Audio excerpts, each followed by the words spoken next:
পাহাড় ঘেরা বনের মধ্যে একটি বিচিত্র গ্রাম। ওই গ্রামে একটি গাছ দাঁড়িয়েছিল, ইচ্ছা পূরণকারী গাছ।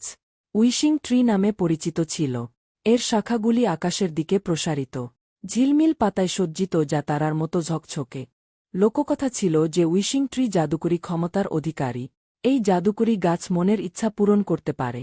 নিষ্পাপ হৃদয়ে, যার মনে কোনো হিংসা বিদ্বেষ নেই, এমন কোনো ব্যক্তি উইশিং ট্রির কাছে কিছু চাইলে তার ইচ্ছা এই জাদুকরী গাছ পূরণ করে দেয়।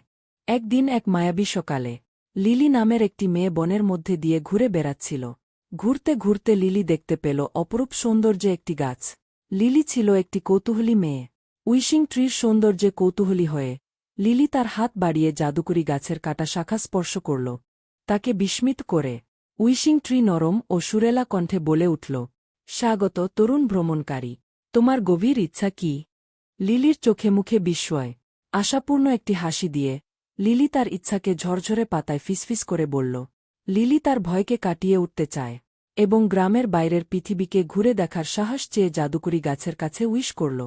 লিলির আন্তরিকতায় অনুপ্রাণিত হয়ে উইশিং ট্রি তার ইচ্ছা মঞ্জুর করে, তাকে সোনালি আলোর ক্যাসকেড দিয়ে ঝরিয়ে দেয়, যা তাকে নতুন আত্মবিশ্বাসে পূর্ণ করে। উইশিং ট্রির জাদুতে উদ্বুদ্ধ হয়ে লিলি একটি দুর্দান্ত দুঃসাহসিক কাজ শুরু করে। মন্ত্রমুগ্ধ বন এবং ঝকঝকে নদী পেরিয়ে ভ্রমণ করে। পথের মধ্যে লিলি সমস্ত ধরনের চমৎকার প্রাণীর মুখোমুখি হয়েছে। দুষ্টু পরী থেকে শুরু করে জ্ঞানী পুরানো জাদুকর, প্রত্যেকেই লিলিকে তাদের নির্দেশনা এবং বন্ধুত্বের প্রস্তাব দেয়। লিলি যখন ভ্রমণ করেছিল, লিলি উপলব্ধি করতে পেরেছিল যে সাহস কখনোই ভয়ের অনুপস্থিতি নয়, বরং সাহস হল ভয়ের মুখোমুখি হওয়ার শক্তি এবং তার হৃদয়কে অনুসরণ করার শক্তি। প্রতিটি দিন অতিবাহিত করার সাথে সাথে লিলি আরও সাহসী এবং আরও সাহসী হয়ে উঠতে থাকে, দূরবর্তী দেশগুলি অন্বেষণ করতে এবং লুকানো ধন উন্মোচন করতে থাকে।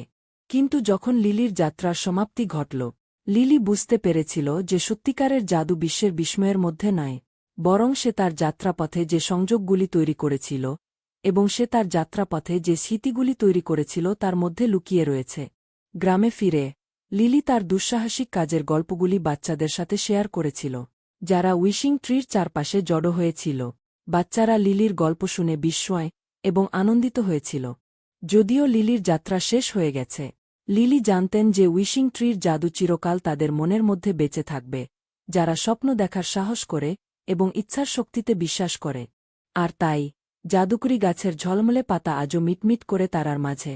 উইশিং ট্রির কিংবদন্তি এবং তার জাদু, সাহস এবং মানব আত্মার সীমাহীন সম্ভাবনার নিরন্তর এই গল্প নতুন প্রজন্মকে অনুপ্রাণিত করে চলেছে যুগ যুগ ধরে। জাদুকরী গাছের গল্প আজকের মতো এখানেই শেষ হল। জাদুময় নতুন গল্পের জন্য সাবস্ক্রাইব করে রাখো।